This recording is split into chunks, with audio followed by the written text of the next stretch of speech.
নমস্কার, ওয়েলকাম সবাইকে। SA competitive চ্যানেলে তোমাদের সবাইকেই স্বাগত। তোমরা সকলেই হয়তো জানো যে আর কিছুদিনের মধ্যেই আমাদের পঞ্চায়েতের যে পরীক্ষাটা আছে সেটা হয়তো আসবে। তা আজকে এই পঞ্চায়েতের উপর বেস করেই আমি বেশ কিছু ম্যাথের কোশ্চেন, মানে পঞ্চায়েতে এসছে এরকম কোশ্চেন, মানে পঞ্চায়েতে কেমনভাবে আসবে, কেমন প্রশ্ন হয়, তার উপর বেস করে আমি ম্যাথের কিছু কোশ্চেন এনেছি। তা তোমরা চেষ্টা করো যে কোশ্চেনগুলো করার। ওকে,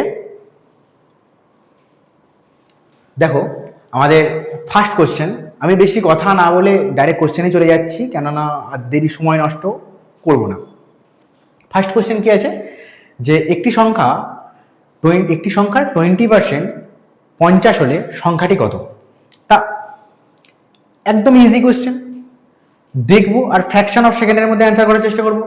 20% মানে হচ্ছে 50। কি বলেছে? সংখ্যাটি কত? সংখ্যাটি কত মানে 100% কত? 20%-এর ভ্যালু কত দিয়ে দিয়েছে? 50। 20% ভ্যালু 50। আমাকে কি চাই? 100%-এর ভ্যালু চাই। 100%-এর ভ্যালু চাই। তাহলে আমি 20-কে কত দিয়ে গুণ করার পর 100 এসছে? 5 দিয়ে গুণ করার পর। এটাকেও 5 দিয়ে গুণ করে দেবো, ইন্টু 5 কত হবে? 250। তাহলে 100%-এর ভ্যালু কত? 250। দেখো এবার এই অঙ্কটা কি অনেক বড় করে করা যেতে পারে। 20% 50, সেখান থেকে 100% বার করবো। তবে সব থেকে সহজ পদ্ধতি হচ্ছে এইটা, যে 20%-এর ভ্যালু 50, তাহলে 100%-এর ভ্যালু কত? আমরা 20-কে 100 করার জন্য 5 দিয়ে গুণ করলাম, তাহলে নাম্বারটাকেও 100 করার জন্য, কমপ্লিট করার জন্য 5 দিয়ে গুণ করে দেবো। ইজি। নেক্সট কোশ্চেন বলছে একজন ব্যক্তি 1200 টাকায় একটা জিনিস কিনে 25% লাভে বিক্রি করলেন, বিক্রয় মূল্য কত? আচ্ছা, 25% লাভে বিক্রি করলো মানে কি? সে যে জিনিসটা কিনেছে, আমরা ধরে নিলাম 100 টাকায় কিনেছে, 25% লাভে বিক্রি করছে মানে কি? সে গিয়ে বিক্রি করছে কত? 125-এ। বুঝে গেল? দিয়ে এবার কি বলছে যে এক ব্যক্তি 1200 টাকায় একটি জিনিস কিনে 25% লাভে বিক্রি করলেন, তাহলে বিক্রয় মূল্য কত? তাহলে আমরা অঙ্কে ধরলাম কত? 100। 100 যদি কিনি, 25% লাভে বিক্রি করতে গেলে কত বিক্রি করতে হবে? 125-এ বিক্রি করতে হবে। তাহলে এবার আমরা কিনেছি কতই? 1200-তে। কিনেছি কতই? 1200-তে। তাহলে কত বিক্রি মূল্য হবে? তাহলে এটাকে কত দিয়ে গুণ করতে হবে? এটাকে 12 দিয়ে গুণ করার পর চলে এসেছে নাম্বারটা 1200। তাহলে এটাকেও 12 দিয়ে গুণ করে দাও, নাম্বারটা চলে আসবে ইজিলি, একদম সহজে চলে আসবে। এবার অঙ্কটাকে অনেক বড় করে করা যেতে পারতো, এর প্রথমে ক্রয় মূল্য বার করে, বিক্রয় মূল্য করে, অনেক কিছুই করা যেতে পারতো। তবে সব থেকে সহজ পদ্ধতি এইটাই। তাহলে 125-কে 12 দিয়ে গুণ করা মানে কত? 125-কে যদি 10 দিয়ে গুণ করা হয় তাহলে 1250। সব থেকে এবার কিভাবে গুণ করবো? 125-কে 12 দিয়ে গুণ করার নিয়ম কি?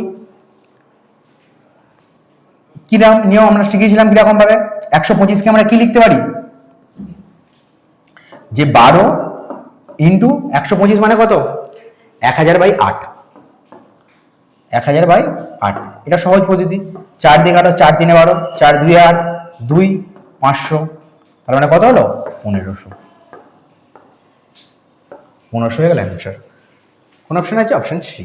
তাহলে একজন ব্যক্তি 1200 টাকায় কিনে 25% লাভ করলো, তারপর বিক্রি করলো কত? 1500। এই হচ্ছে গল্প। নেক্সট অঙ্ক কি বলছে? যে 12 জন শ্রমিক একটা কাজ 18 দিনে করতে পারে, একই কাজ 27 জন শ্রমিক কত দিনে করতে পারবে? তাহলে আমাদের সেই একই নিয়ম, যে টোটাল ওয়ার্কটা বার করবো।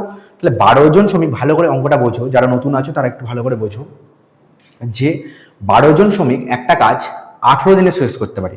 মানে আমরা বলতে পারি তো, যে ধরো 12 জন শ্রমিক 18 দিন ধরে কাজ করেছে, মানে 12 জন শ্রমিক 1 দিন 2 দিন 3 দিন 4 দিন করে 18 দিন কাজ করেছে।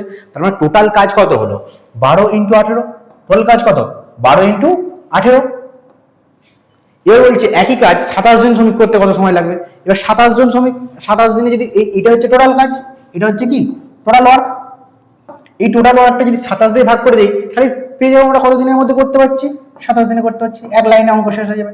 9 দিয়ে কাটো, 9 2 18, 9 3 27, 3 4 12, তাহলে 8 দিনে করতে পারবে। 8 ডেজ অ্যান্সার। তাহলে কত দিনে করতে পারবে? 27 জন শ্রমিক 8 দিনে করতে পারবে। ব্যাস, ইজি। যারা আমাদের ব্যাচের স্টুডেন্ট তারা তো বুঝতেই পারছো যে কতটা সহজে আমরা করতে পারি। আর যারা ইউটিউবে দেখছো তারা হয়তো বুঝতে পারবে যে হ্যাঁ, তাদের মধ্যে পার্থক্যটা বুঝতে পারবে যে আমাদের ব্যাচের স্টুডেন্ট আর হচ্ছে গিয়ে ইউটিউবের স্টুডেন্টের মধ্যে কতটা পার্থক্য। যাই হোক, আমরা এগোই, আর বেশি কথা বলবো না, কেননা সময় কম। বলছে দেখো, একটি ট্রেন 72 কিলোমিটার/আওয়ার বেগে চলছে, এবার এর বেগটা মিটার পার সেকেন্ডে কনভার্ট করতে হবে। আচ্ছা, মিটার পার সেকেন্ডে কনভার্ট করা, কিলোমিটার/আওয়ার থেকে মিটার পার আওয়ারে মিটার পার সেকেন্ডে কনভার্ট করার জন্য একটা নিয়ম আমরা শিখিয়েছিলাম। কি নিয়ম মনে আছে? কি, কিলোমিটার থেকে মিটারে যদি ট্রান্সফার করতে হয় কি করতে হয়? 5/18 দিয়ে ভাগ করতে হবে। কেননা দেখো, এইটা বড়, দুটো নিয়ম আছে। একটা হচ্ছে মিটার পার সেকেন্ড থেকে কিলোমিটার পার আওয়ারে কনভার্ট করতে হবে, আর কিলোমিটার পার আওয়ার থেকে মিটার পার সেকেন্ডে। আমরা যাচ্ছি কোথায়? এই কিলোমিটার পার আওয়ার, মানে বড় থেকে ছোটতে যাচ্ছি। তাহলে বড় থেকে ছোটতে যাচ্ছি মানে কত দিয়ে গুণ করতে হবে? 5/18 দিয়ে, ছোট দিয়ে গুণ করতে হবে। একটা হচ্ছে গিয়ে 18/5 দিয়ে গুণ করতে হয়, আর একটা হচ্ছে 5/18 দিয়ে গুণ করতে হয়। তার নিয়মে আমি বলেছি কেন 18 দিয়ে গুণ করতে হয়, বা কেন অনেক কিছুই। তো যাই হোক, তাহলে বড় থেকে আমরা কিতে যাচ্ছি? ছোটতে যাচ্ছি মানে কি? ছোট দিয়ে গুণ করবো। তাহলে কি হচ্ছে? নিয়ম উত্তর হয়ে যাবে এক লাইনে 72। এটা কিলোমিটার পার আওয়ার, এটাকে মিটার পার আওয়ারে কনভার্ট করবো, 5/18 দিয়ে গুণ। 18 4 20 মিটার পার সেকেন্ড। আচ্ছা, অপশন বি বোঝা গেল? আচ্ছা, আমি এটা একটু বলে দিই, অনেকের হয়তো মনে নেই যে কেন আমরা 5/18 বা 18/5 দিয়ে আমরা কেন গুণ করছি। দেখো, এটা একটু মুছে দিচ্ছি, তাহলে মুছে দেবো, মুছে দিলাম।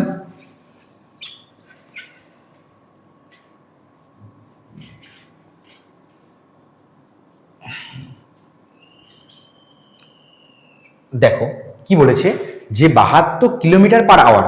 আচ্ছা, কিলোমিটার পার আওয়ার মানে কি? যে 72 কিলোমিটার যাচ্ছে 1 ঘন্টায়, 72 কিলোমিটার যাচ্ছে 1 ঘন্টায়। 1 ঘন্টা মানে কত? 60 মিনিট। 60 মিনিট, এটাকে আমরা সেকেন্ডে কনভার্ট করবো। আমরা যেহেতু বলেছি মিটার পার সেকেন্ডে, তাহলে 60 মিনিট, এখানে যদি 60 মিনিটটাকে সেকেন্ডে কনভার্ট করতে পারে, আরও একটা 60 দিয়ে গুণ করতে হবে, 3600 সেকেন্ড।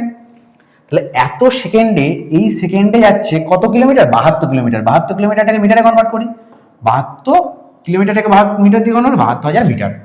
এত সেকেন্ডে যাচ্ছে 72,000 মিটার, এত সেকেন্ডে যাচ্ছে 72,000 মিটার। এবার পার সেকেন্ড মানে কি? 1 সেকেন্ডে কত যাবে? তাহলে 1 সেকেন্ডে যেতে গেলে কি করতে হবে? এটাকে এটা দিয়ে ভাগ করে দিতে হবে। 1 সেকেন্ডে গেলে কি করতে হবে? এটাকে এটা দিয়ে ভাগ করে দিতে হবে। এটা ভাই 60 ইন্টু 60, দুটো শূন্য কাটলো, 6 12 72 120, 6 20। দেখো অ্যান্সার হলো 20 metre per second. Meter per second, আগের অ্যান্সার এখন অ্যান্সার মিললো। দেখো ইজি, এইটা করলে কি অনেক বড় হচ্ছে, ওটা করলে কি ইজি হচ্ছে, আর কিছু না। এটা হচ্ছে কনসেপ্ট, ওটা হচ্ছে ট্রিক্স, আর কিছুই না। কনসেপ্টে জানতে হবে, ট্রিক্সটা মাথায় রাখতে হবে। ট্রিক্স দেখে শুধু মনে রাখলে হবে না, কেন কনসেপ্ট না জানলে ট্রিক্সের কোনো কাজ নেই, ভুলে যাবে কোনটা 18/5, কোনটা 5/18। তবে তবু একটা বলে দিলাম, যে বড় থেকে যদি ছোট যেতে হয় তাহলে ছোট দ্বিগুণ, আর ছোট থেকে বড় যদি যেতে হয় তাহলে বড় দ্বিগুণ।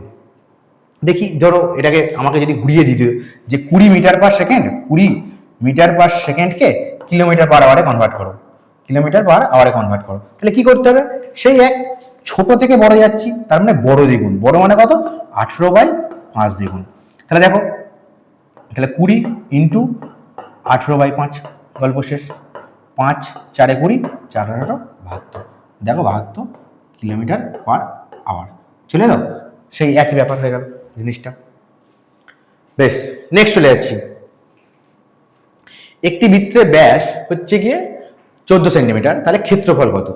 আচ্ছা, বৃত্ত, আচ্ছা ব্যাস মানে কি? সব থেকে বড় জায়গা ব্যাস, এটা বলে দিয়েছে 14। তাহলে ব্যাসার্ধ কত? ব্যাসার্ধ অর্ধেকটা কত? 7। আচ্ছা, এবার কি বলেছে? যে ক্ষেত্রফল, ক্ষেত্রফল মানে কি? এই ভিতরের জায়গাটা। ক্ষেত্রফল মানে কি? ভিতরের জায়গা। পরিধি আর ক্ষেত্রফলের মধ্যে পার্থক্য কি বলেছিলাম? পরিধি মানে একটা লোক এইখান থেকে শুরু করলো, হাঁটতে হাঁটতে হাঁটতে হাঁটতে হাঁটতে হাঁটতে হাঁটতে হাঁটতে এসে এইখানে শেষ করলো, টোটাল পরিধিটা কভার করলো। আর ক্ষেত্রফল মানে কি? যদি এখানে একটা খুঁটি যেটা গরু মেরে দাও, সেই খুঁটিটা যতটা এরিয়ার ঘাসটা খেতে পারবে সেটা হচ্ছে ক্ষেত্রফল, মানে এই ভিতরের জায়গাটা। ক্ষেত্রফল একদম সেই পাতি ফর্মুলা, পাই আর স্কয়ার। পাই আর স্কয়ার, পাই আর স্কয়ার মানে কত? 22/7 ইন্টু আর মানে কত? ব্যাসার্ধ। 7 ইন্টু 7, 7 7 কেটে গেল, কত হয়ে গেল? 22 ইন্টু 7, 11 ইন্টু 14, 1.5 4, 1.4 সেন্টিমিটার, গল্প শেষ। Centimetre square. আচ্ছা, এবার ঘটনাটা কি, কিছু কথা আমি বলে দিই এখানে তোমাদেরকে। যে ধরো এখানে বলে দিয়েছে যে হচ্ছে গিয়ে ব্যাসটা 14। এবার দেখো, যখন ক্ষেত্রফল তোমরা বার করবে, সব থেকে সহজ উপায় কি, যে ক্ষেত্রফল বার করতে গেলে আমরা কি করছি, পাই দিয়ে গুণ করছি। পাই মানে কি, সেটা 22 আছে, 22 মানে কি 11 ইন্টু 2। তাহলে 11 ইন্টু 2 মানে 11/2, 11 দিয়ে গুণ করতে হচ্ছে, নাম্বারটাকে আমরা কি করছি 11 দিয়ে গুণ করতে হচ্ছে। তাহলে এইখানে অপশনগুলো এমন একটা অপশন থাকবে যেটা 11 মাল্টিপল হবে, সব থেকে সহজ উপায়। আর একটা কি হচ্ছে কি, দেখো 7 আছে, 7-এরও মাল্টিপল হবে। এটা কি 11 মাল্টিপল? 11 মাল্টিপল এটা নয়। এটা কি 11 মাল্টিপল? 11 মাল্টিপল নয়। এটা কি 11 মাল্টিপল? হ্যাঁ 11, এটা 11 মাল্টিপল, কিন্তু 7-এর মাল্টিপল কি, 7 × 14, এটা 7-এর মাল্টিপল নয়। তাহলে একটা অপশন এটাই, মেরে দিয়ে চলে যাবো দেখে, ইজি। আচ্ছা নেক্সট, একটি সংখ্যার সঙ্গে 25% যোগ করলে ফল হয় 100। এইটা আমাদের প্রচুর প্রচুর পরীক্ষায় আসে, একদম এভারগ্রিন অঙ্ক, অঙ্কটার মধ্যে কিচ্ছু নেই। বলছে 25% যোগ করছে, 25% যোগ করার পর ফল হচ্ছে কত, 100। আচ্ছা 25% যোগ করা মানে কি, সংখ্যাটা গিয়ে হয়ে দাঁড়াচ্ছে কত, 125%। 125%, এইটা মানেই তো বলে দিয়েছে 100, এটা মানেই তো বলে দিয়েছে 100। তাহলে এবার বলেছে কি, সংখ্যাটি কত, সংখ্যাটি মানে কত, 100%-এর ভ্যালু। এর আগে সংখ্যাটা 100% ছিল, বাড়লো 25%, হয়ে গেল 125%। এটার ভ্যালু 100, তাহলে 100%-এর ভ্যালু কত, কিচ্ছু নেই, একদম unitary method. 100 divided by 125 into 100। 25 5 100, 25 4 100, 5 20 100, তার মানে কত অ্যান্সার গেল, 80। সংখ্যাটা কত হলো, 80। একদম সহজ, কিচ্ছু নেই। নেক্সট অঙ্ক চলে আসো, যে 18 24 30 এদের গসাগু কত। আচ্ছা গসাগু জিনিসটা কি আগে বুঝতে হবে, গসাগু জিনিসটা কি। গসাগু এমন কিছুই নয়, যে গসাগু হচ্ছে এমন একটা সংখ্যা যেটা 18কেও ভাগ করবে, 24কেও ভাগ করবে, 30কেও ভাগ করবে। তাহলে এমন একটা সব থেকে বড় সংখ্যা ভাবো, যে 3, হ্যাঁ অবশ্যই 18কে ভাগ করে, 24কে ভাগ করে, 30কে ভাগ করে। 6 কি ভাগ করে, হ্যাঁ 18কে ভাগ করে, 24কে ভাগ করে, 30কে ভাগ করে। 9 কি ভাগ করে, 18কে ভাগ করে, কিন্তু 24কে ভাগ করতে পারে না, 9 হবে না। 12 18কে ভাগ করতে পারে না, হলো না। তাহলে সব থেকে বড় সংখ্যা কোনটা, 6। এদের এলসিএম এইচসিএফ কত হবে, 6। গল্প শেষ, আর কিচ্ছু নেই। নেক্সট চলে এসো, যে একটি সামগ্রীর উপর 10% ও 20% দুটো ছাড় দেওয়া হলো। আচ্ছা তাহলে মোট ছাড় কত হলো, আমরা গিয়ে দোকানে দেখি না যে হচ্ছে গিয়ে 50% প্লাস 50% ছাড়, তার মানে কি 100% ছাড়, 100% ছাড় নয়। তাহলে প্রথমে ছাড় দিচ্ছে কি, আমাদের সেই একই নিয়ম, যে প্রথমে ডিসকাউন্ট দিচ্ছে কত, 10% মাইনাস 10%, প্লাস আবার ডিসকাউন্ট দিচ্ছে কত, 20% মাইনাস 20, প্লাস কি করি আমরা, এই দুটোর গুণ, -10 ইন্টু -20 ডিভাইডেড বাই 100। দেখো কত হচ্ছে, -10 -20 -30, মাইনাসে মাইনাসে প্লাস, প্লাসে প্লাসে প্লাস, এই শূন্য এই শূন্য এই শূন্য এই শূন্য কেটে গেল 2। তাহলে ডিসকাউন্ট পাচ্ছি কত, -28। তারপর ছাড় পাচ্ছি কত, আলটিমেট ছাড় পাচ্ছি কত, 28%। গল্প শেষ। সব থেকে এর থেকে যদি এটা হচ্ছে কি অনেক সহজ দিয়ে দিয়েছে, যদি একটু জটিল দিত, হ্যাঁ যে ধরো এইটা, যে তুমি হয়তো বললে যে স্যার তুমি তো নয় বললে যে 10% আর 20% বলছে, তাহলে আমরা সহজে করে দিলাম। এটাকে যদি আমাদের এরকম বলে দিতে 12.5%, 12.5%, হ্যাঁ আর হচ্ছে কি ধরো 16.2-3%, 2-3%, তাহলে আমরা কি করতাম, তাহলে কিছুই নয়, 12.5%টাকে আর 16.2-3% দিয়ে দিচ্ছে, ধরো এই অঙ্কটাই দিয়ে দিল যে 12.5% না 16.2-3%, তখন কি করবে, সহজ। 12.5% মানে কত, 1/8, 1/8 মানে হচ্ছে কি ধরো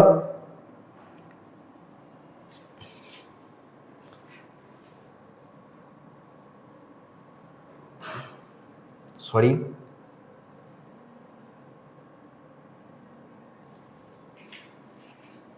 ঠিক 12.5% মানে 1/8, মানে কি 8 টাকায় মালটা কিনে বিক্রি করছে কত, 7 টাকায়। আর 16.2-3 মানে কত, 1/6, মানে 6 টাকায় মালটা কিনে বিক্রি করছে কত টাকায়, 5 টাকায়। দিয়ে এবার দেখো এটা সিপি, আর একটা এসপি সিপি 8 6 48 বিক্রি করছে কত 7 মাসে 35, তার মানে 48 মালটা 35 বিক্রি করছে। কত টাকা ডিসকাউন্ট দিচ্ছে? কত টাকা ডিসকাউন্ট দিচ্ছে? 13 টাকা ডিসকাউন্ট দিচ্ছে। 13 টাকা ডিসকাউন্ট কতর উপরে? 48 এর উপরে। 100 এর উপরে কত? গল্প শেষ হয়ে যাবে, অঙ্ক শেষ। তুমি কাটাকুটি করবে, যেটা আসবে সেটাই অ্যান্সার হবে। বোঝা গেল? তাহলে এটা সহজ হয়ে গেল। যদি এরকম যায়, এরকম আরো সহজ হয়ে যাবে জিনিসটা। আর যদি এটা 10% আর 20% দিয়ে যদি এই সেম মেথড আমরা করে দিই, 10% মালটা 10% মালটা বিক্রি করছে 10 টাকায় কিনেছে, ডিসকাউন্ট দিচ্ছে 10% ডিসকাউন্ট দিচ্ছে, মানে 9 টাকায় বিক্রি করছে। 20% ডিসকাউন্ট দিচ্ছে, 20% মানে কত? 1/5, মানে কি করছে? 5 টাকায় কিনে 4 টাকায় বিক্রি করছে। গল্প শেষ। কাটাকুটি করতে পারো, 5 10 50, এটাকে আরো কেটে দিলে ছোট হয়ে যাবে, 9 4 36। তাহলে ডিসকাউন্ট পাচ্ছে কত টাকা? 14 টাকা। কতর উপরে? 50 এর উপরে। 100 এর উপরে কত পার্সেন্টেজ? 50 2 100, তাহলে 14 দুগুণে 28% ডিসকাউন্ট হয়ে গেল। গল্প শেষ। 28% ডিসকাউন্ট। একই কথা, যেরকম খুশি সেরকম করো, কিচ্ছু এসে যাবে না, কেউ বলবে না। আচ্ছা, নেক্সট চলে গেলাম। সরি। আচ্ছা, a ইজ টু b সমান হচ্ছে কি 5:7, আর b ইজ টু 7 c হচ্ছে কি 14:15। তাহলে a b আর c এর ভ্যালু কত? আচ্ছা দেখো, এখানে কি আছে? a ইজ টু b, এখানে আছে কত? b is to c। দেখো এখানেও b আছে, এখানেও b আছে, ঠিক আছে? তাহলে আমরা কি করছি? এখানে আছে b এর ভ্যালু 7, আর এখানে আছে b এর ভ্যালু 14। তাহলে আমরা কি করছি? b এর ভ্যালুটাকে সমান করে নিই। তার মানে কি হচ্ছে জিনিসটা? যদি এটাকে সমান করতে হয়, এটাকে 14 আছে, এটাকে 7 আছে, তাহলে এটাকে 2 দিয়ে গুণ করে দিই, তাহলে এটা হয়ে যাবে 10, এটা হয়ে যাবে 14, এটা 10,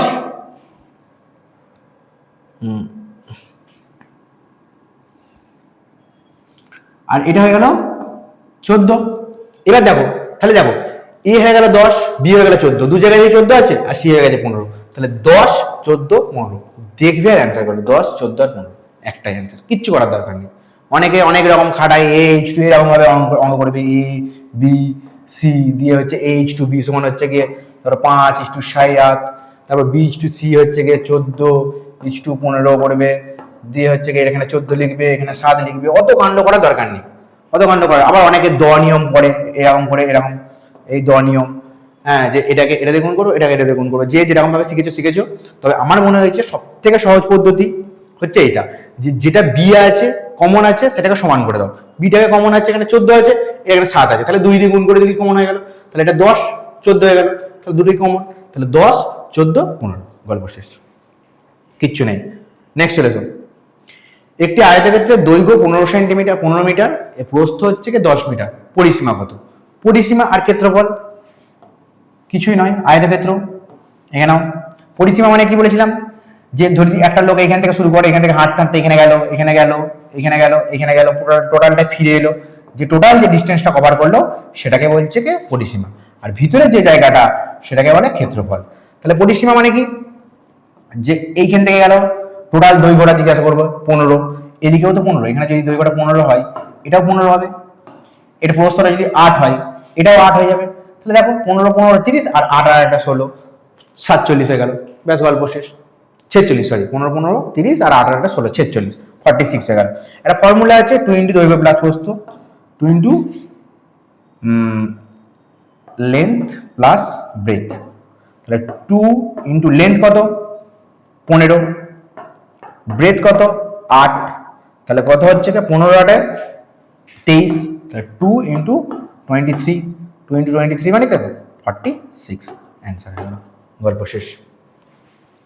আচ্ছা, নেক্সট আছে। আচ্ছা, শেষ হয়ে গেছে অঙ্ক। তাহলে আমরা দেখো যে কত কম সময়ের মধ্যে কতগুলো অঙ্ক করতে পারলাম। তা কম্পিটিটিভ এক্সামও হচ্ছে এটাই চাই, কেউ বলবে না তোমাকে বসে বসে বসে বসে সমস্ত অঙ্ক কমপ্লিট করো। যে যত আর্ট অফ স্কিপিং জানবে সে তত কিন্তু এগিয়ে যাবে। যাই হোক, আমাদের খুব তাড়াতাড়ি করি, আমরা বেশ কিছু অঙ্ক খুব তাড়াতাড়ি করে করে ফেললাম। যে কম্পিটিটিভ এক্সাম যারা ডিমান্ড করে, যে হচ্ছে কি ফাস্ট, যে কে কত দ্রুত করতে পারছে, সেই দ্রুতটা সঙ্গেই আমরা আজকে অঙ্কগুলো করলাম এবং দেখলাম। তো যাই হোক, আমাদের হচ্ছে গিয়ে পঞ্চায়েতের অনলাইন ব্যাচ আমরা মাত্র 999 টাকায় দিয়ে দিচ্ছি, একদম লিমিটেড সিট। একটা ব্যাচ অলরেডি ফুল হয়ে গেছে। হ্যাঁ, আমাদের যদি তোমরা কেউ নিতে চাও তাহলে ইমিডিয়েট যোগাযোগ করো, কেননা হচ্ছে কি বেশি দেরি করলে আমরা কোর্স দেবো না, কারণ আমাদের কাছে চাকরি এলে চাকরি তোমাকে পেতে হবে। এবার যদি দেরি করো সেক্ষেত্রে অসুবিধা আমাদেরই হয়, সেই ছেলেটাকে চাকরির জন্য তো প্রস্তুত করে দিতে হবে। তো যাই হোক, রাখলাম। গুড নাইট, সবাই ভালো থেকো।